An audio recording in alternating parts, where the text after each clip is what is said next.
নমস্কার। আজকের আলোচনা ব্যাঙ্গালোরের রাস্তায় দেখা এক অটো চালকের গল্প নিয়ে। মানে যার পরনে ছিল আইআইএম ব্যাঙ্গালোরের একটা জ্যাকেট। দেশের অন্যতম সেরা ম্যানেজমেন্ট ইনস্টিটিউট, বুঝতেই পারছেন। হ্যাঁ হ্যাঁ, ঘটনাটা চোখে পড়েছে। অপূর্বা নামের একজন যাত্রী শেয়ার করার পর তো বেশ আলোচনা হচ্ছে এটা নিয়ে। ঠিক। আমরা চেষ্টা করব এর ভেতরের দিকগুলো একটু বোঝার। মানে এই আপাতদৃষ্টিতে সাধারণ ঘটনার পেছনের বিশেষত্বটা কি। তো শুরুটা হয়েছিল বেশ হঠাৎ করেই।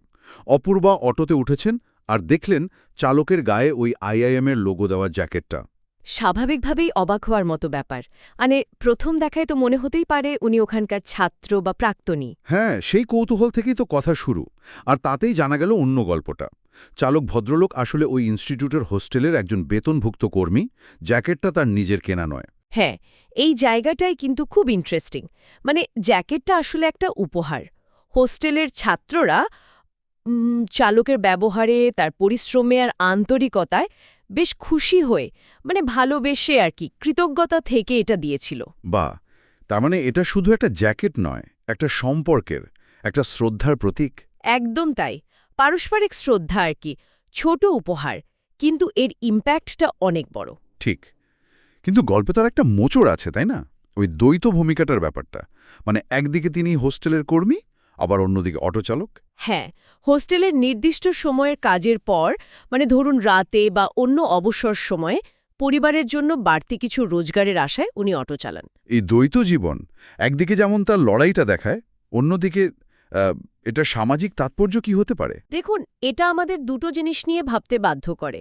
এক, অবশ্যই ওই ব্যক্তির জীবন সংগ্রাম, আর দুই, শ্রমের মর্যাদা। আমরা তো অনেক সময় পেশা দিয়ে মানুষকে বিচার করে ফেলি, তাই না? কে কি কাজ করছে তার উপর ভিত্তি করে একটা ধারণা তৈরি হয়। তা তো হয়ই। কিন্তু এই ঘটনাটা যেন চোখে আঙুল দিয়ে দেখিয়ে দেয় যে কোনো কাজই ছোট নয়। আর ওই ছাত্ররা, তাদের এই ছোট পদক্ষেপটা, মানে একটা জ্যাকেট উপহার দেওয়া, এটাও কিন্তু গুরুত্বপূর্ণ। আইআইএমের মতো একটা প্রতিষ্ঠানের ছাত্ররা তাদের পরিপার্শ্বের সাধারণ শ্রমজীবী মানুষদের সঙ্গে একটা মানবিক সংযোগ তৈরি করছে। ঠিক। তাদের এই উদারতা আর চালকের নিষ্ঠা দুটোই কিন্তু প্রশংসার যোগ্য। অবশ্যই। আর ইন্টারনেটে যেভাবে লোকে রিয়্যাক্ট করেছে, সবাই পজিটিভলি নিয়েছে, তাতে বোঝা যায় গল্পটা সত্যি মানুষের মন ছুঁয়েছে। কিন্তু একটা প্রশ্ন মনে আসছে, এই ধরনের ভাইরাল গল্পগুলো, এগুলো কি কখনো কখনো আসল সমস্যাগুলো, ধরুন কম বেতন বা কাজের অনিশ্চয়তা, এগুলো থেকে ফোকাস সরিয়ে দেয়, নাকি এটা শুধুই একটা ভালো উদাহরণ? একটা বিচ্ছিন্ন ঘটনা দিয়ে পুরো সিস্টেমকে বিচার করা হয়তো ঠিক না, বা এটা হয়তো বৃহত্তর সমস্যার সমাধানও নয়। কিন্তু এই নির্দিষ্ট গল্পের ফোকাসটা ছিল পারস্পরিক শ্রদ্ধা, মানবিকতার ওপর।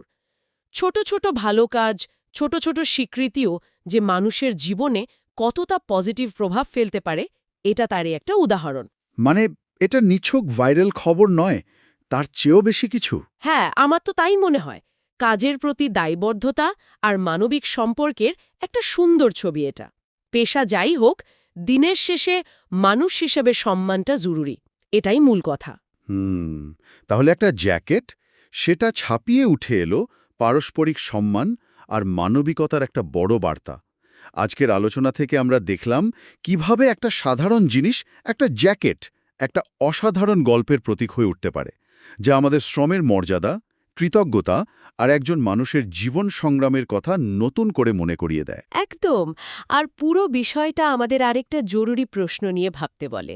আমরা প্রায়শই মানুষের বাইরেরটা দেখি, পোশাক, পেশা, এসব দেখে একটা ধারণা করে ফেলি। কিন্তু তার আড়ালে যে আসল মানুষটা, তার গল্পটা, তার লড়াই, সেটা জানার বা বোঝার চেষ্টা করাটা কি আরও বেশি জরুরি নয়? ঠিক। হয়তো এই ভাবনাটাই আমাদের একে অপরের প্রতি আরও একটু সহানুভূতিশীল করে তুলতে পারে।